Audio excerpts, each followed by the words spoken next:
gray balls. I love it. Old gray balls. Old gray balls. I don't even. Alrighty. Okay. Well, one of y'all start it off whenever you're ready.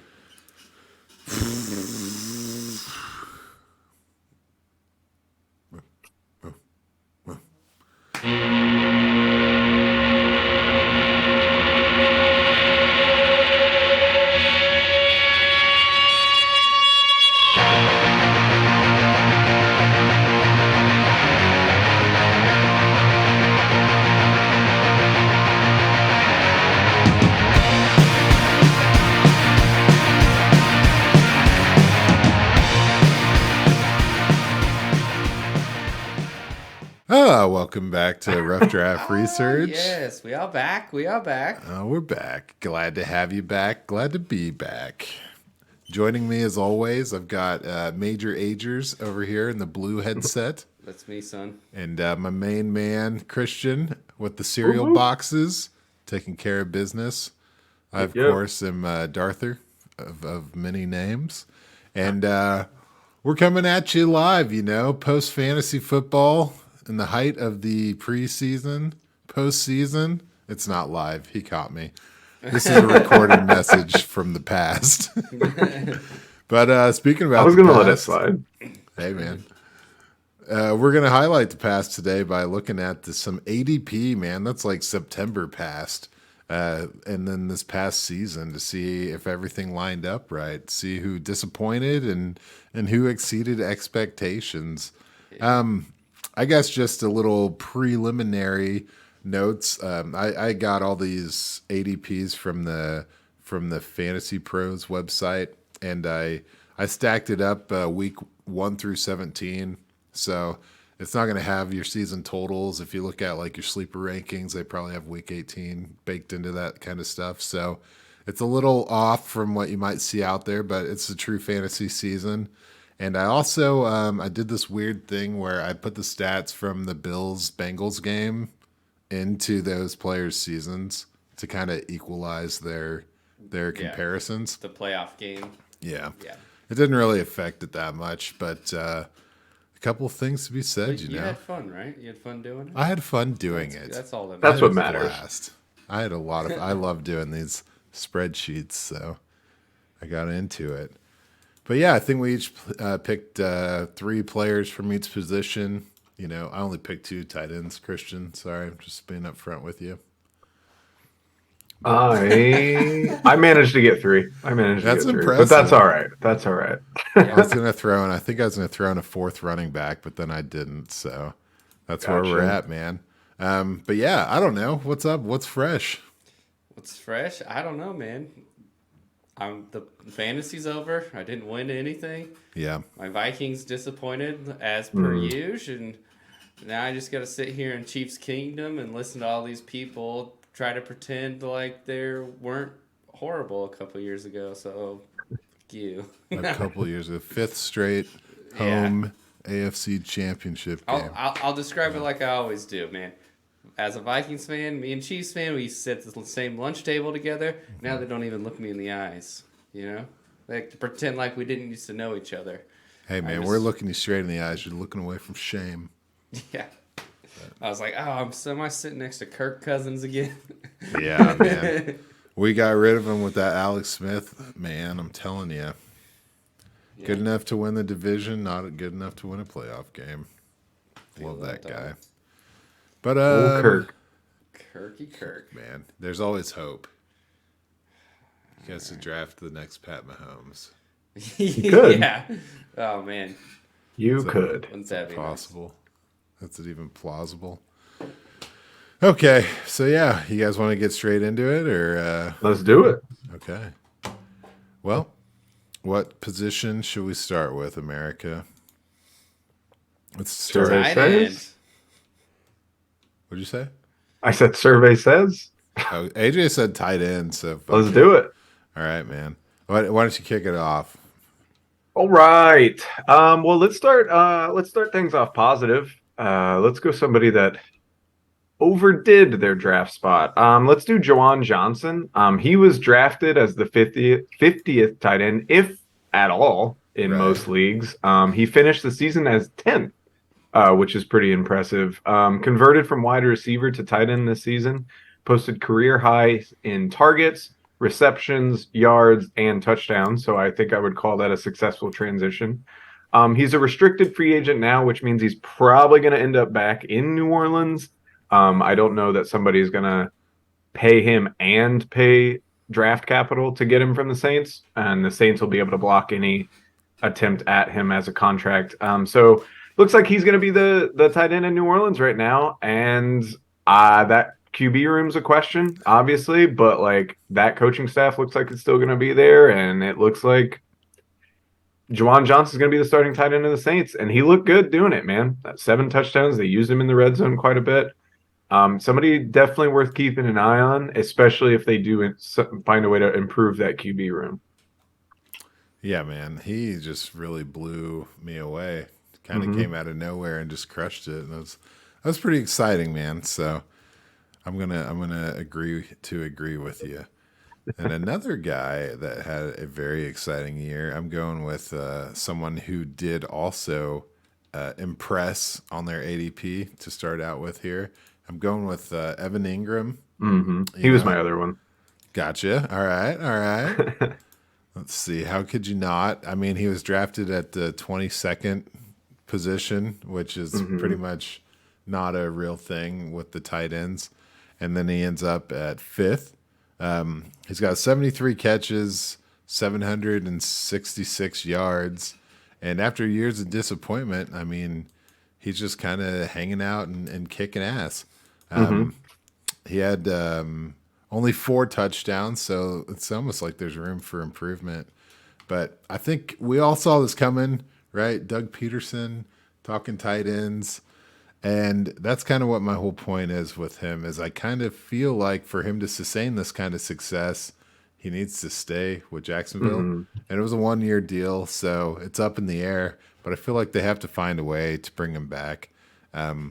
Yeah, on that note, just real quick, I don't want to derail you too hard, but this week I was reading an interview with Trent Baalke, the GM, and he was saying he thinks that there is mutual interest in getting a deal done with Evan Engram. So it seems like they also realize that they want to bring Engram back, and it seems like Engram wants to. So I would say odds are looking pretty good that he stays in Jacksonville. Hell yeah. You got any more on Evan Engram? No, I mean, you pretty much hit it all. I was just gonna say exactly that. He's a free agent, but he might be staying, and that's gonna be good for him. He had 98 targets, and he was second in the team on the team in red zone targets. Yeah. So, like you're saying, that 4 touchdown has potential to go up next year. Hell yeah. Well, roll on to your next fella. Well, that was my other good one, so I'll go ahead and move on to my bad. And we'll go Hunter Henry. Drafted as the 14th tight end overall. So you're not even really expecting like great production out of him, but he finishes 22nd. 22nd. Did I just say 22nd? Go me. What an idiot. But the real thing is that he averaged Hunter Henry performance right here, Christian. Yeah, dude, this is bad. He was averaging 6 points per game, which is just really, really bad. It was his lowest target rate since his rookie season, his lowest touchdown since his rookie season, his lowest yardage since his rookie season. And the Patriots are able to move on and save $10.5 million by just cutting Hunter Henry. Seems fairly likely to happen. He's 29, which isn't like a killer for a tight end. He's worth keeping an eye on in like deeper leagues, but I'm pretty much out on Hunter Henry at this point. Yeah, man, you should be. What a career. Yeah. What a weird situation in New England when they did that, the double tight end. The 2 tight end. And they've done nothing with either. It's like, yeah, way to fail. Spent all that money. Jeez. I'm going to do a downside as well, or, a disappointment, as it were. I'm going with Mike Gesicki. So he wasn't drafted extremely high, He was the 13th drafted tight end, and he finishes 23. But it was kind of a sour outcome. if you're looking at an offense that supported 2 top 12 wide receivers, like, they were moving the ball. There was definitely some opportunity, but it was not an opportunity for Mike Gesicki because he got all of 52 targets in this offense, which is kind of just pitiful. He did have 5 touchdowns at 11.3 yard per catch, which isn't stellar. It's not horrible though, but I feel like it's a real letdown for him considering he had 112 targets last year. Had been in the high 80s the previous 2 years, and the organization didn't really seem to care for his participation or his style of play. So it's pretty clear he's going to get rehomed this offseason. And I think it's a good time to get in on him before he ends up somewhere where they're actually going to utilize his skill set. You know what I mean? I agree. He's a very specific sort of tight end. So whichever team goes after him, even if it ends up not working out, they plan on using him in a receiving route. Like you're not bringing in Mike Gesicki so he can block for you. It's just not what you're doing. So I'm with you. If you can grab him, which you should be able to, although people get really finicky around draft time and free agency and stuff, so you can try. But if you can get him, I would go and get him. I think he's going to end up on a team that wants to use him as a pass catcher, and I think he'll see maybe not 112, but I think he'll see a lot more than 54 targets next year. Absolutely, man. Yeah. Well, go ahead. Oh, no. Yeah. Go ahead. You. Well, if we were done with Gesicki, are we? Okay. Yep. Then I was just going to say, well, real quick, before we move on positions, going off of what we did last year, I wanted to break down the guys that would have finished better, but kind of missed due to injury. And so there were 2 tight ends who I wanted to bring up. The first one was Zach Ertz. He was drafted 9th, but he finished 18th. He missed 6 games, but he was going off for 11.6 points per game. So he missed out on around 70 points. If he gets that, he would have ended up as the tight end 3. So you don't necessarily need to be out on Zach Ertz because he was still producing, but he is older. The other one is Dallas Goedert. And it's pretty much the same story. He was drafted earlier on. He finished 12th, missed 5 games at 11.9, so it's around 60 points. He also would have finished 3rd had he done the whole season. So it's a little less interesting for the tight ends because I feel like 10 points for a tight end can shoot you from 9th to 4th pretty quick. Mm-hmm. But it was worth noting that these guys didn't have bad years. They just got hurt. They were still producing in terms of point per game. I mean, close to 12 points for both of them is really good for a starting tight end. Hell yeah. I like that. I did a little extra on my looky-loo as well. I looked at kind of the first 6 weeks and the last 6 weeks of the season to see who got off to hot starts but maybe fizzled out, and then guys who popped at the end of the year.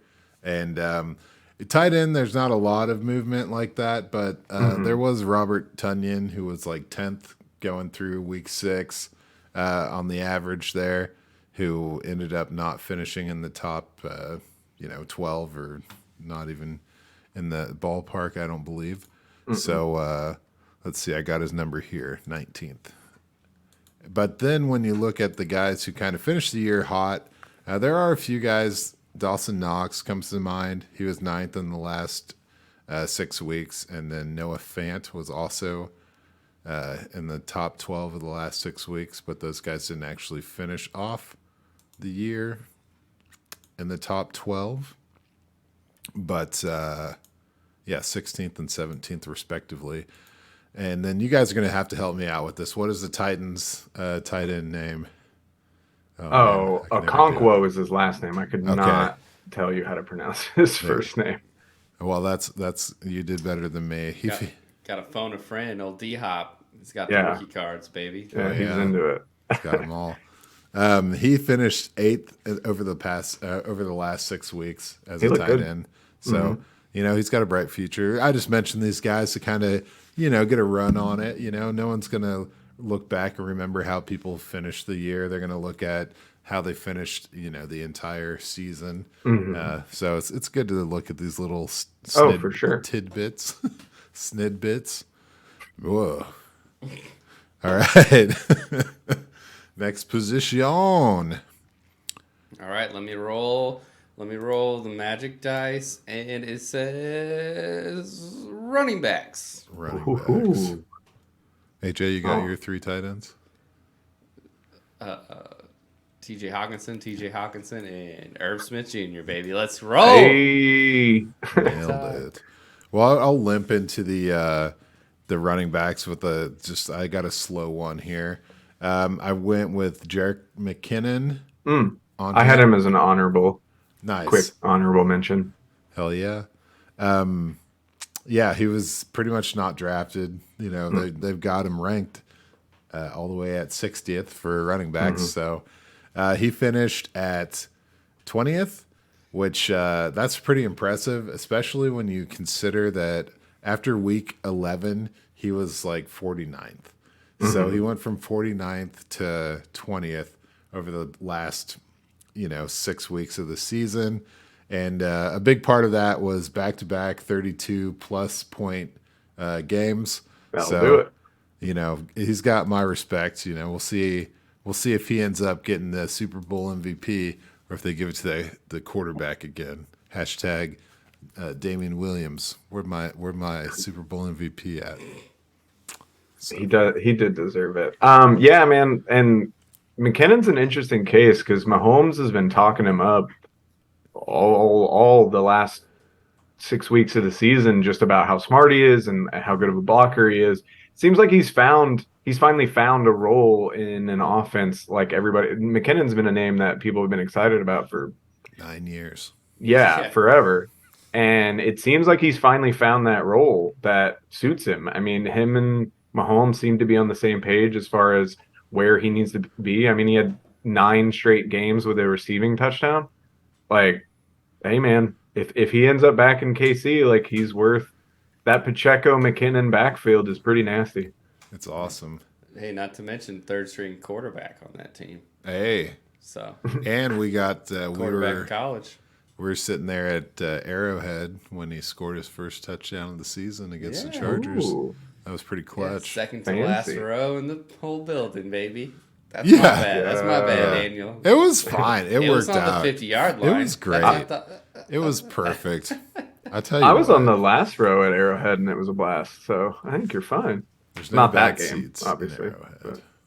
Yeah, you should have been there, though, man. You were totally invited. It wasn't a sorry, cool. Danny, about the Nashville thing situation. Oh. But, okay, so that was my cheap running back to throw out. Yeah, that's fine. All right. Well, let's start bad. I started good with the tight ends. Let's start bad with the running backs. Let's go bad with a running back and bad with a person on this podcast. Let's go DeAndre Swift. Drafted as the RB9, finished 24th, only played 13 games, I grant you. So he did miss a little bit of time, but he was only averaging 13.5 points. So that's good, not great. If he plays out the full season, he would have finished 13th, which isn't terrible. But for a guy who I was talking up as being the potential RB1 at the beginning of the year, I kind of just wanted to see like what happened, because even if he didn't get hurt, he's still not going to be like even in the top 10. So started looking at it. First of all, his targets went way, way down. Through 13 games last season, he had 78 targets compared to 57 this season through 13 games. He was actually up 1 touchdown from last year, which is surprising. And he had 8 on the ground and 8 on the ground and 3 through the air. But Jamall Williams had 17. So that's not that great, and that's basically all it is you look at the red zone, and Swift just disappears.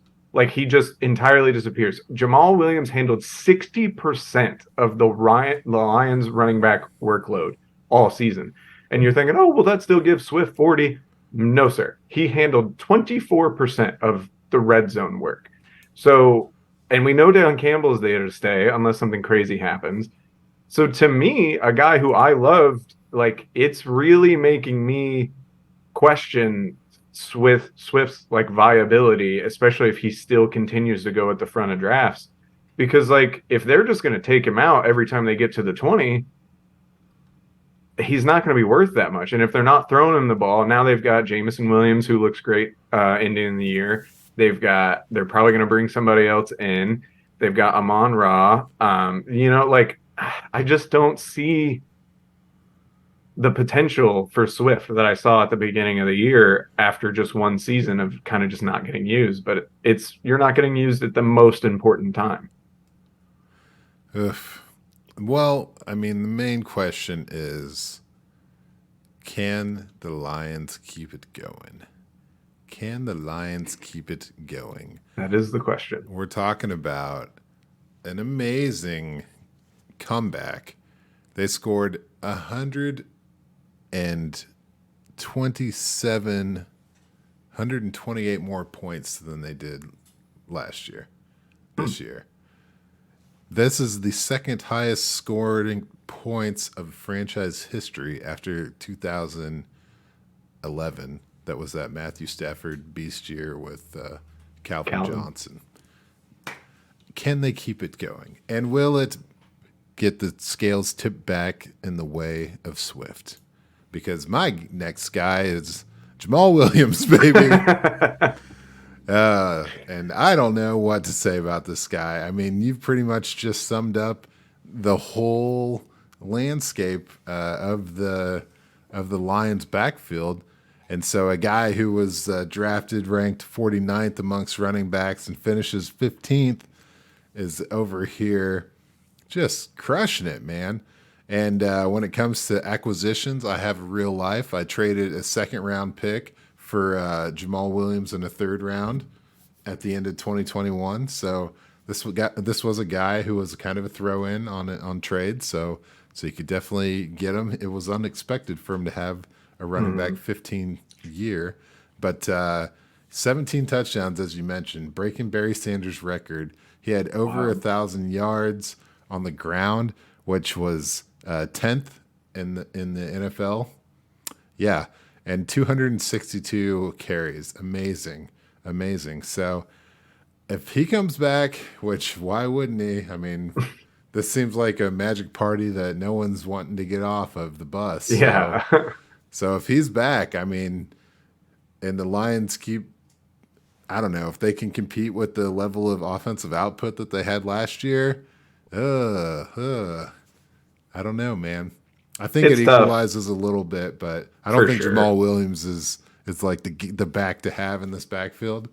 But I think you bring up some good points about for sure. I just think it probably comes back down to a more 50-50, but like to where Jamall, maybe it's like 60-40, but like it just seems like Jamall is kind of the guy there to me, as far as like who they love and like who's going to get the most work. Yeah. And so it's tough. It's a weird situation, but you're right. Like they're going to have to score at that level next year, which maybe they can. Offensive line's great. Hey, who knows? Cool. I guess that's me. Yeah, we were just talking Lions so much it got smushed together. All right. More on the Lions later. So let me go good. Let's go back to the good side. Let's talk about a running back who was drafted 38th and finished 19th. He's also a rookie. It was Kenneth Walker. Yeah. Kenneth Walker the third. Kenneth Doak Walker. 13.5 points per game. Didn't get a full workload until week 6, and from that point on, he was averaging 17 points a game. I took out a game where he didn't finish it fully. Week 13, he left early with an injury, so I kind of took that one out. But so every week other than week 13, he was averaging 17 points a game, averaging 15 carries a game, 4.6 yards per attempt. He had over 1,000 yards, 9 touchdowns. He had a little bit more pop in the receiving game than I think any of us were expecting. 35 targets, 27 catches. It's not amazing, but more than we thought. And he had a rushing grade from PFF of 84.8, which tied him for 10th in pure rushing record, or pure rushing grade. So if Walker can continue to develop a little bit of more of the passing game, seems like Rashad Penny won't be there next year. And I think this is a lesson for us all to learn. At least I know myself. I had the 1-2 in the league, and I ended up going with Drake London instead of Kenneth Walker. And part of it was the preseason Rashad Penny hype that everybody was all over him, that he was going to be the guy to lead that backfield. And then he was at first, and he kind of got hurt, which is exactly what we all thought was going to happen. So just these high tier rookie running backs, like, just take them. Don't, like, they're going to find at some point a way to start, like, and so I got scared away from it. I'm stoked. I still love my roster. I love Drake London, but I just think it's a bit of a lesson that I needed to learn, because as soon as he took over, he was the guy we thought he was going to be. And so sky's the limit for Kenneth Walker, probably. You heard it here first. Straight up. I'm trying to think of some past Doak Walker Award winners. Jonathan Jonathan Taylor, 2-time. Oh, wait. Blitnikoff. My bad. Blitnikoff, yeah. I don't know. Derrick Henry, for sure. Derrick Henry. I'm sure Saquon, yep. Josh Jacobs, I believe so as well. So a couple of guys that mean something. I believe so. Pretty sure Bijan Robinson, just the most recent. Whatevs.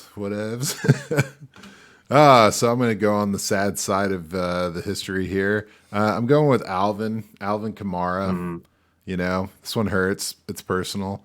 So he is the drafted RB8 and finishing at 17. So it's a 9-spot drop. That's not a huge gap, but I feel like with the running backs, it means a lot more, to drop out of the top 10. That's a first-round draft pick. That's high capital.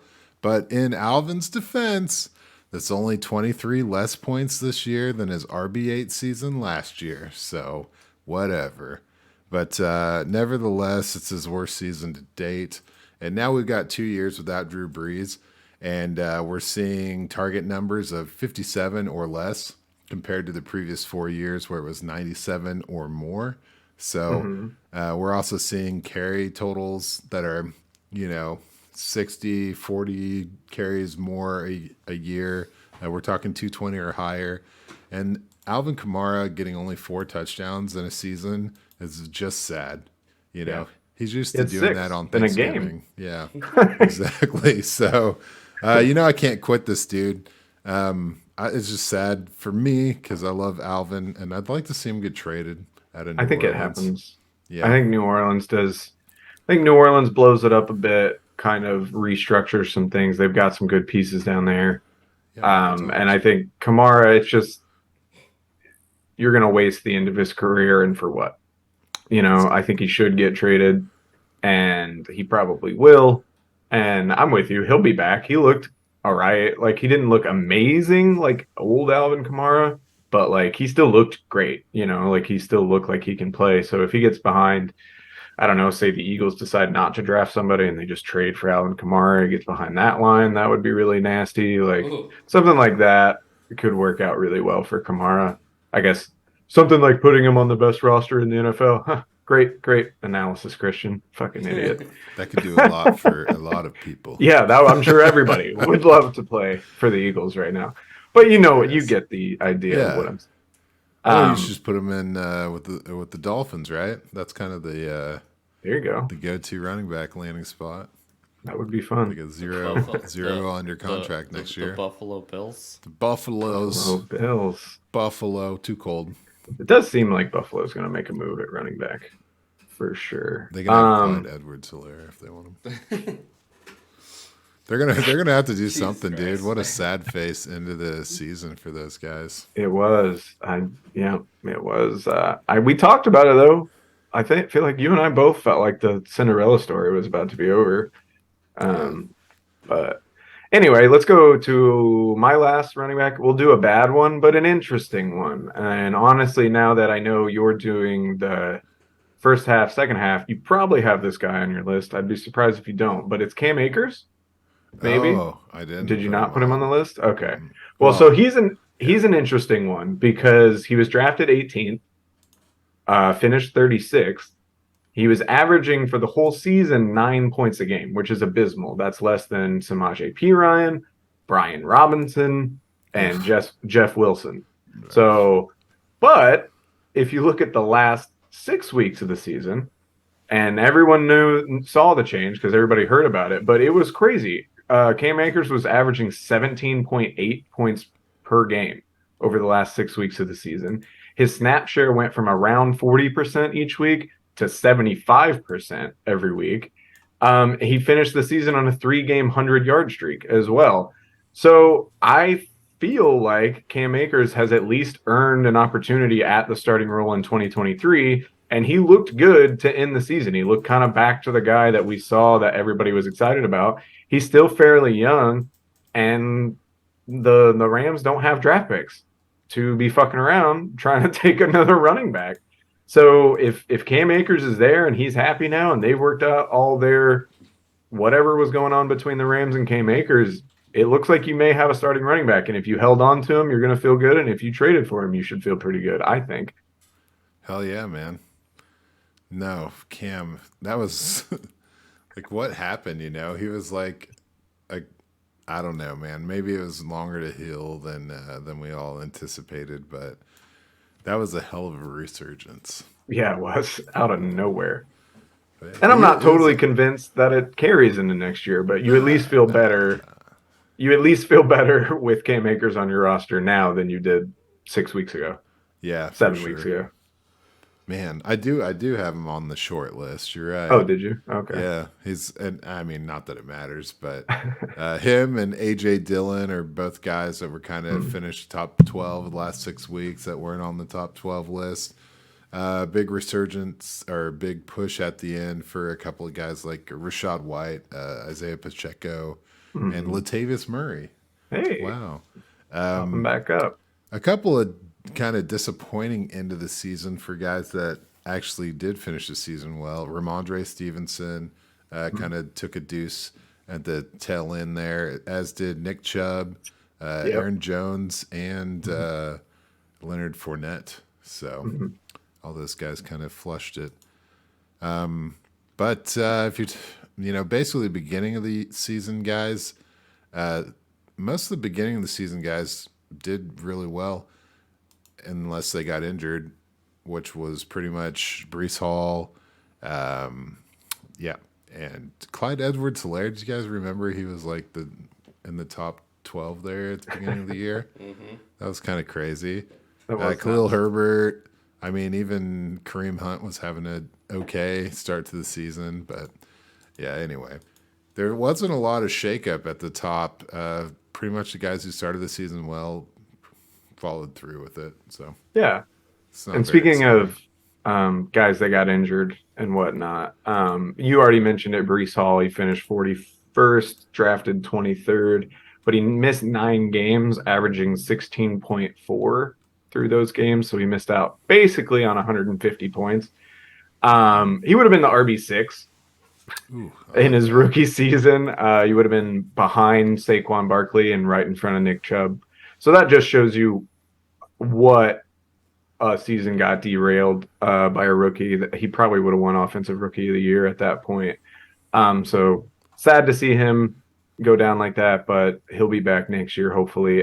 Jonathan Taylor finished 30th, drafted first, missed 5 games, averaging 13.3 points. So even if you added that back in those 5 games, he would have finished 14th. Ahead of Najee Harris and behind Miles Sanders. So that's not great. That's worth keeping an eye on. I don't think it's necessarily just that Jonathan Taylor sucks and the Colts were just horrible, but it's definitely worth keeping an eye on. Joe Mixon, last guy, finished 12th, drafted 7th. He only missed 2 games, but he was averaging 17 points, basically. So he would have finished 6th. Had he kept going. So those are the 3 big guys that kind of had their seasons derailed a little bit. Joe Mixon, not as much. Still finishing in the top 12 is fine. But Jonathan Taylor, watch out for that. Breece Hall, don't let him go. Don't let anyone take him from you. Okay. Jonathan Taylor for the 1-1. You heard it here first.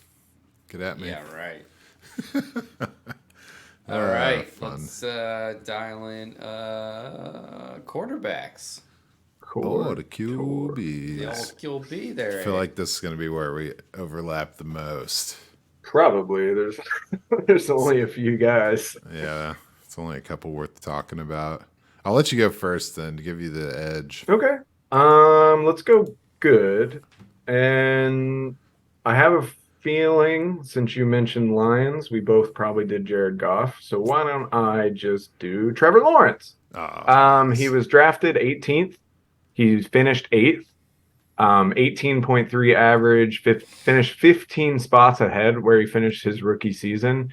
And this one's obvious. What a difference a coach in a year makes. His total offense went from 32nd in points to 10th, from 27th in yards to 10th. And Lawrence's touchdown to interception ratio went from 12 touchdowns to 17 interceptions to 25 touchdowns and 8 interceptions. Just an absolutely complete massive turnaround. And obviously not all credit goes to Lawrence, but like a ton of credit goes to Lawrence. He obviously worked his ass off, figured out how to dig himself out of that hole from last year that Urban Meyer set him up for, but also Doug Peterson helping this kid out, scripting up a great offense for them.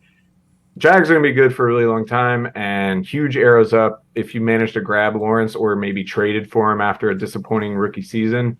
If you got him after that, whatever discount you got him on might be huge, because he looked like the guy that everybody talked about him coming out to be, in my opinion.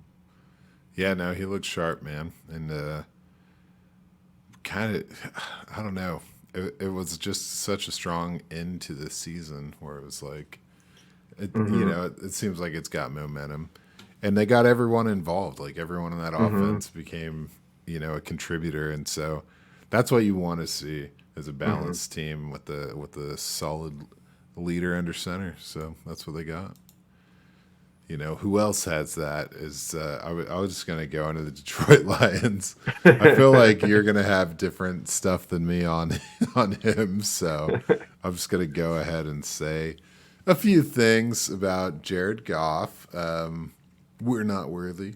This guy is pretty incredible. Honestly, I'm pretty upset. I put $20 on him to be the comeback player of the year this year, and he is not in the running at this point.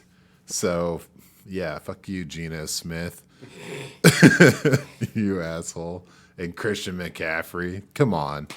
But yeah, I really could have used that $2,000. So try better next time, Jared Goff. You are the comeback player of the year, according to in our eyes. Betting. Yeah, and Rough Draft Research is comeback player of the year, Jared Goff. We'll send you a buddy. sticker. You heard it here first. Yeah, we should. If you want to get on the pod, let us know how you did it. Let us know if it was just the Jamall speeches or what. Give you an IOU for $2,000. Yeah, you probably afford to cut me some checks, right? Anyway, I believed in him before the season started. You heard it here first. Did. But he was drafted 26th quarterback, so not a lot of other people believed in him. And he came out as the QB 10. So, I love that. It was pretty prime for him. And so, yeah, I don't know what you're going to do. It's his second highest career TD numbers with 29. And he stuck with his best years, fourth year of having only 7 interceptions. So, it's not too bad. And lucky for him, the Colts lost to the Texans at the end of the year. So it kind of knocked the Lions out of the draft position to get one of the top quarterbacks. So I guess maybe we'll be on the Goff machine one more year. So I love that energy. Get some Jamall Williams in there and keep this party going, man. I'll throw it to you for actual information. No, I'm 100% with you, man. Like I think even if they took a rookie quarterback, Goff would have been the week 1 starter. He was too good this season to not at least earn that role, and he's not. I know a couple weeks ago I talked about the potential of him leaving. Doesn't seem like that's a very viable thing anymore. The Lions feel like they can compete now, and trading a veteran quarterback who showed that he can move your offense just doesn't make any sense, even if you decide to draft a rookie. Because like you're saying, Jared Goff had his best year since his Super Bowl year with the Rams. He had 4,000 yards passing, like you said, 29 touchdowns, 7 interceptions. That's great. He continues to prove that if you can provide him with weapons and a good offensive line, then he can provide you with points and yards. Like, is he going to change your team by himself? No, probably not. We've kind of found that out. But if you have a good enough team around him, he can get it done. And I don't really see why you would go away from that right now if you were Detroit. Why not draft a defensive player and just try and stack that defense and see what you got? And I'm with it. And Goff's only 28 years old. Probably turns 29 next year. I haven't looked at his birthday, but like at some point he will. I'm sure that's how birthdays work. But Big wheel keep on turning. But I like him. I traded for him going into the playoffs. It didn't really work out for me playoffs wise, but I'm excited to have him on my roster for next year. As you should be. One guy, I think you got this guy on your roster somewhere, huh? Matt Stafford, you heard of him? Oh, I do. Yeah, I have. Unfortunate. I'm going to get into him. He was drafted as a QB 12, ended up at, 32 or something on the season, 22, 52. He ended up poorly. But, he didn't play that whole season. So what are you going to do? Well, through week 11, he, on the average, was the QB 25, and so that's pretty much where his season stops. So not very good. He only had one QB1 week, and, a big reason for everything to not go his way was he got sacked 29 times, That'll happen. Yeah, that's one less than a full season last year. So that's not good to put up a partial season and match your sack numbers from a full season. A couple other things, the picks, 8 interceptions to only 10 touchdowns. Yeah, pretty nuts. I don't really know what to say except how are you going to suck this bad when Cooper Kupp is out there putting up 16 plus fantasy points in every single game, and that's only 2 games at 16. The rest of them are like top 3 wide receiver numbers. Yeah. And he's just crushing it. He only played in 8 meaningful games, and he ended up as a wide receiver 23 on the season. Matthew, do better. Yeah, he definitely had a tough year. He's already said that he's coming back. So that's what else is he gonna do? Yeah, that's fair. But so there was that mid-season period where everyone was curious if he'd retire. Yeah. He's not. So hopefully he can come back and get this offense. The Rams need to fix the offensive line. And that's just what they need to do. And if they can do that, then I don't know. I feel like you just hang on to Matthew Stafford mostly because you're not going to get anything for him right now. And he has the potential with that offense, with Cooper Kupp, to be good again. So, but yeah, it was a tough year. It was a real tough year. Yeah. So my bad quarterback finished 12th, so not horrible, but he was drafted 3rd, and that's Justin Herbert. Yes. 17 per game average. First time finishing outside of the top 10 for Herbert, which is crazy. His average is down a full 5 points from last season, which is nuts. So what happened? Is it Herbert? Because right now, for whatever reason, I don't know if you guys have noticed this, but Herbert is like a hot button issue, and it seems like you either think he's the greatest thing in the world or that he sucks these days. And I don't know what's going on. So I wanted to dig into it and see what was going on. PFF, his passing grade went down from last year, 85.8 to 77.5. And that seems like a steep drop, and it is, but it's worth noting that anything over 68, according to PFF, is above average. So he was still playing above average, just not like elite status anymore. But the offense is really kind of went a little wonky for the Chargers just entirely. They dropped from 5th in points to 13th, from 4th in yards to 9th, and Joe Lombardi's been fired after the end of the season. And I think it's mostly this for Herbert, and this is what I think we need to keep an eye on. The Chargers were abysmal at running the ball this season. And you may not know that because of all of Austin Eckler's touchdowns, but they were 26th in the league in yards per attempt. Excuse me, that's that's actually for passing. That was meant to go in Justin Herbert's set. So they weren't getting the ball down deep for Justin Herbert, only 6.7 yards per attempt. But anyway, they were incredibly inefficient rushing the ball, 30th in yards per game and 30th in yards per carry. And then in red zone, they also were only converting on 54% of their drives into touchdowns. So it's really just about the efficiency of this offense. I feel like if they bring in an offensive coordinator that makes sense for Herbert, and you can see them actually attack the offensive line and the running game in the season, I think that could help Herbert out a lot and kind of send him back to 2021 Justin Herbert instead of 2022. Not really worried about Herbert, but it was a 9-place position fall in ADP, and it knocked him out of the top 10. So I thought it was worth at least kind of digging into.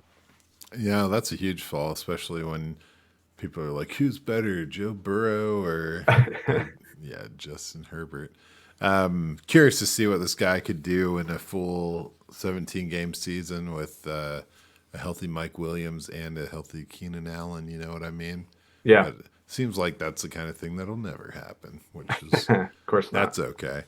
Man, those rushing stats really did blow me away. But I don't think there's really a Herbert problem. No. I mean, obviously you can't be, I guess, I don't know, maybe you can be amazing every year, but he's not signing up for that. We were all hoping there would be like the Frank Reich OC. Oh, yeah. Guess that's not happening now. Gonna happen. That's cool that he's already a head coach. Head coach again. Sweet action. Makes me wonder what's going on either in Indy or in Carolina, because one of these two franchises is not it right now. They are not making the right decisions. Right. So it's I interesting. guess we'll find out. Yeah. So, it's going to be real fun. I feel like Carolina has been a franchise to like move quickly on that kind of a thing. Just that's fair. So they're not left behind or whatever. Yeah. That's fair. Do Real quick, we can talk about quarterbacks who kind of had their seasons foiled by injury. Just real quick, Dak Prescott finished 20th, was drafted 11th, was averaging 18.5 points per game. He would have finished 7th in front of Derek Carr and behind Geno Smith. So he was still having a great year, even though he's getting a lot of hate now. Kyler Murray, same thing, finished 18th, was drafted 5th. He would have been 6th if he had been able to carry his 18.9 per game average through the 5 games he missed. Would have put him in front of Geno, but behind Justin Fields. And then Lamar Jackson's the other guy. He finished 13th, was drafted 4th. He missed 4 games, which isn't crazy, but he was averaging 20 points per game. So you're talking about missing 80 points. So it would have brought him up to 5th in front of Justin Fields and behind Joe Burrow.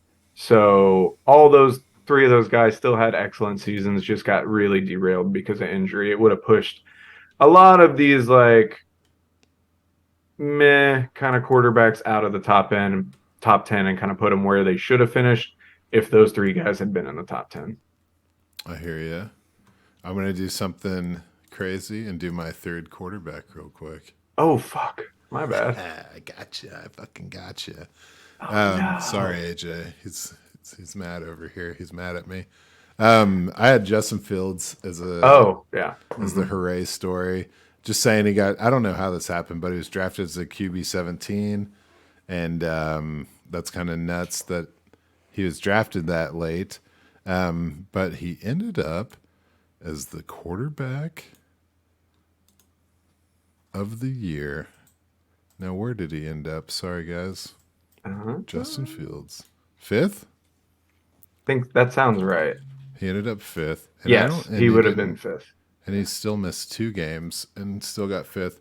So that's pretty impressive. It's kind of crazy to look at. He played 3 more games in 2022 than he did in 2021. But his attempts only went up by 48 from 270 up to 318. And his yards per attempt went from 6.9 to 7.1. So it's pretty much the same. Yeah, and his interceptions went from 10 to 11. So pretty much no change in all of his passing at all. Just a rush. Well, that and his passing touchdowns went from 7 to 17. But the rushing went from it went up like 700 yards up to 1,143 yards, which is, more than Jamall Williams, who was the 10th running back, right? Yeah. Yeah, so that's pretty incredible. 8 rushing touchdowns and 76 yards per game, rushing yards average. So, I mean, what are you going to say? Obviously, I'm excited about it, but that's Justin Fields. He's well outperforming his ADP, and he's looking to be a pretty solid player. Now that he's got a coach that took a couple of weeks to figure out how to use him well. But if this is any kind of future trajectory, I think it's going to be pretty exciting. Maybe a pass catching weapon could push his passing stats up to the next level. Who knows? Yeah, if he can do that, it could get dangerous. I think for it sure. just may. Yeah, that'll be fun, man. Not for NFC North fans, but yeah, should be fun, man. If they can build around him, build a line, build some weapons for him, he could end up being like a QB1 every now and then. I hope so, for selfish reasons. But yeah, we can get straight into the wide receiver world. Let's do it. I'll start out from a Buckeye to a Buckeye. I'll just jump into Curtis Samuel. Ooh. So yeah, Washington, it's going pretty well there. They got 2 Buckeyes with Terry McLaurin obviously in the house. So Big Kurt though, man, he had a great season. He was not drafted very highly, pretty much not drafted at all, and he came out at the end of the year being, why did I do this to myself? The wide receiver 28. So we saw, it was kind of fun to watch as he went. Most of his yards, like 44% of his yards, were after the catch. That's about 300 yards. So he was just catching little dump offs and take him to the house. He had most of his best games with Carson Wentz, which is kind of weird. But they were moving the ball. He was earning his $10 million a year, and he's back for another year. Maybe they can solidify the quarterback position. We'll keep it going, but he definitely came out of nowhere. Sam Howell. Oh. He was definitely one of those guys that I had heard about a lot and kept getting told that he was going to be something special, and just kind of, to be honest, was sick of it. But hey, he looked great this year, just like you're saying. He had some kind of weird connection with Carson Wentz, and it worked, and he looked good. So yeah, I mean, if that room gets a little more solidified, he will kind of be the forgotten guy, weirdly, for how good he is, behind Terry McLaurin and Jahan Dotson. So he's going to have opportunity if whoever's playing for the Commanders next year can get him the ball.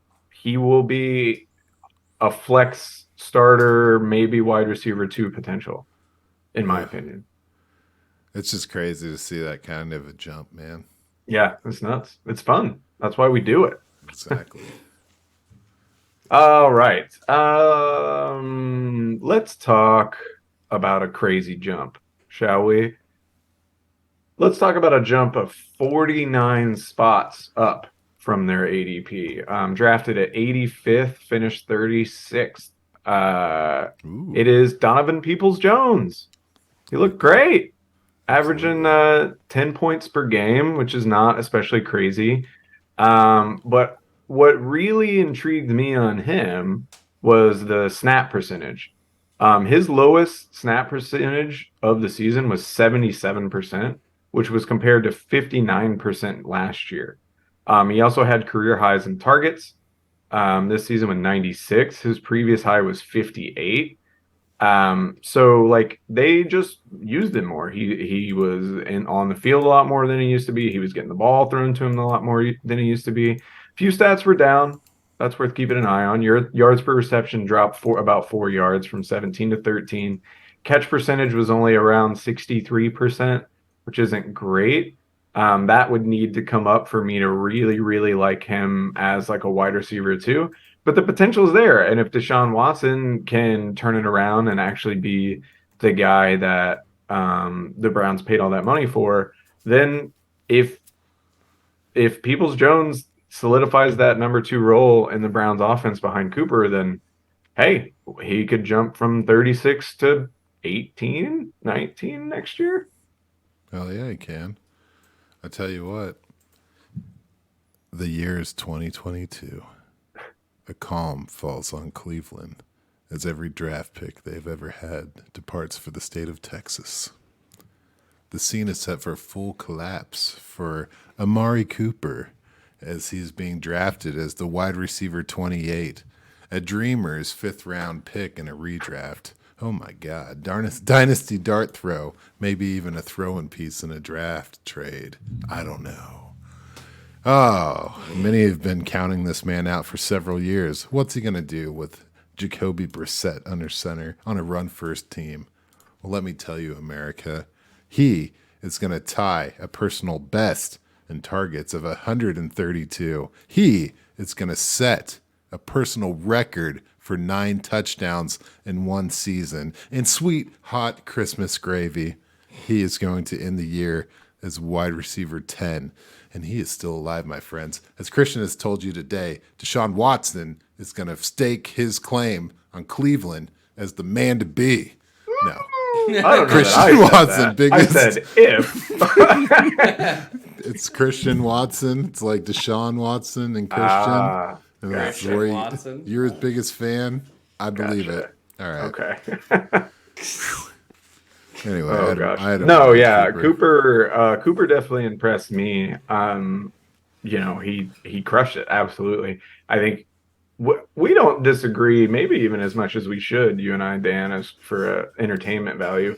But that was one of the guys that we kind of disagreed on a little bit. I just didn't really see it working. I was one of those guys, run force offense, Jacoby Brissett.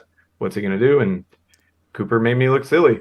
So that's all you can do is go out there and ball. And he did it. So Yeah. I don't see it stopping next year. Keep it rolling, man. Let's keep it in the AFC North. Why don't we? And let's talk about a bad finish for a guy. Diontae Johnson. All right. So he was drafted as a wide receiver 16, finished 29th, which isn't great. He was averaging 10.8 points per game, which is not good, especially not in PPR. But the thing is, he had 0 touchdowns, 0 for the whole year, which is nuts. Like how do you got 17 games? You got to get in the end zone once, and then you're like, well, obviously if you're smart like me, then clearly the Steelers aren't using him in the red zone, right? Fuck no, he was the leader in red zone targets with 17. So what's the deal? That's the deal. They're not getting into the red zone enough. If you added together Kenny Pickett's and Mitchell Trubisky's red zone attempts, they would be at 57, which would tie them with Derek Carr for 11th. Ugh. That's if you combined it. Now, the upside is to Diontae Johnson, he was still getting targeted all the freaking time. And there's a dip on him right now. And I know that you and I are kind of on the same page, Dan, about thinking that the Steelers' offense is going to be a lot better than it was last year. So I think if you can buy the dip on Diontae Johnson right now and use him, I still think he is going to be the PPR guy in that offense. I think Pickens takes over the like big play role and possibly the touchdowns, and he's the guy that's going to go for like 7 for 140 and 2 touchdowns. But Diontae will probably still go for like 8 for 70 and occasionally catch a touchdown for you. You know what I mean? Oh, so it's a disappointing year for Diontae. He's still young, 26 this season. I think he turns 27 next season. So it wasn't a great year, but if somebody will trade you him because they're terrified of him or think Kenny Pickett's stuck, I think you should eat that up instantly. I'm with you, man. I had Diontae on my list, but you crushed it. So I'm gonna make one up on the fly. But I did want to say it was kind of tough to find someone on the downside because It really was. Of the let's just say the higher drafted wide receivers. you have to get all the way to Diontae at 16th ADP to find someone who had a double-digit letdown drop. Yeah, that actually played a full season, right? So obviously you got plenty of guys who missed a ton of time. Amari. Even you could call Jamar Chase missed 4 or 5 games. So I'm going to go ahead and do one that's a little closer to home that I don't really have too many notes on, but I think I have all the notes I need. There was a guy drafted at wide receiver 52 named Skyy Moore who finished at wide receiver 82. Oof. And that is a big disappointment if you drafted him in the first round of your fantasy rookie draft. Or if you're a Chiefs fan and you don't like seeing him muff punts and create losing games to a shitty team like the Colts or whatever. Or if you're like, man, just give him some time. And then Kadarius Toney gets traded to the Chiefs. So there's a million reasons why Skyy Moore is completely fucked in a roster clog. You might as well change his name to Skyy Moore Sermon or Larry Round Moore or whatever you want to call him. Because this guy is just going to fuck me over constantly for the rest of my life. So I like to call him Double Y. Double Y. That's good. Double Y is good. Old Double Y.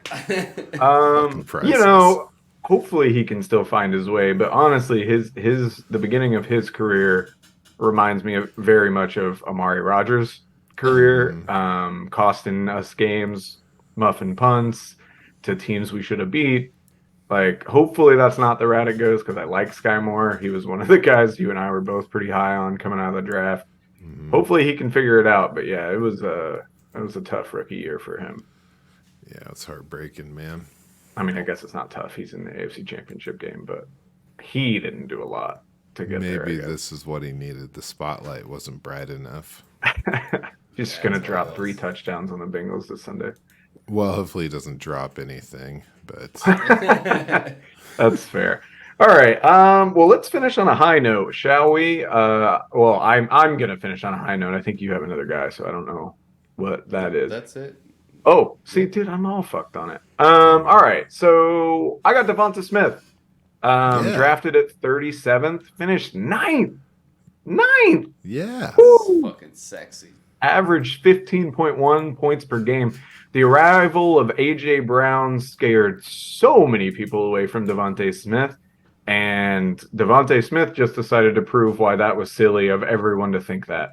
Because A.J. Brown and Smith are completely different players, and it should have made sense that both of them would work on the field. And yet, not knowing about Jalen Hurts, not trusting this Eagles offense, A.J. Brown arriving, scared a lot of people away. The Eagles offense was just so much more explosive than last year. In 2021, the Eagles passing offense was 25th in yards and scoring, and then they were 32nd in attempts, passing attempts, that is. They didn't improve the attempts number tremendously. It went from 32nd to 23rd in 2022, but they took a massive leap in efficiency. They were 9th in yards this season and 14th in passing touchdowns. And Smith's targets, instead of going down with the arrival of A.J. Brown, actually went up. They went from 104 to 136. If the Eagles can maintain this level of play, I think the Eagles could legitimately have 2 top 15 wide receivers for quite a while. Because A.J. Brown doesn't look like he's going to slow down. Neither does Devonte Smith, and neither does Jalen Hurts, for that matter. And if they can just keep this up, both those guys are going to be electric. And anybody that hung on to Smith, it was a good call. Yeah, man. He really shocked me. And I mean, and then I don't have another guy, but Jalen Waddle also was in kind of the same situation with Tyreek shut up. So it's a couple of sophomore years that really blew up in a big way. So, yeah, we're starting to learn that maybe these coaches know how to use players more than we think they do. Because all these teams are, there's too many people. Some idiot on this podcast talks about Jamar Chase and T. Higgins all the time, and that seems to work just fine. So, like, it doesn't seem like I'm going to be less afraid of that, especially when it's like a premium, like, first-round rookie that gets a new veteran added in. Seems like it doesn't matter all that much. Yeah. Something to look out for sure. Yeah, keep an eye on it. Real quick, I want to list most of the guys in the wide receiver room that had injuries that could have been better were actually already mentioned on the podcast today.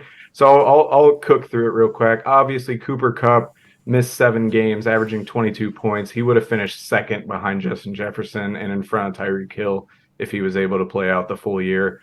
So Cooper Kupp's fine. Jamar Chase was drafted 3rd. He finished 16th. He would have finished 4th in front of Stephon Diggs and behind Devontae Adams if he got to play the 4 games he missed.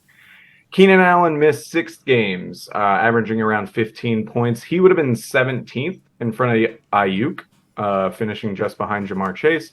And then DeAndre Hopkins obviously was suspended at the beginning of the year. That didn't affect it affected his ADP hugely. He was only drafted 34th, finished 41st. But if he had continued those 7 games and not been suspended, he would have finished 7th in front of Amon-Ra and behind CeeDee Lamb.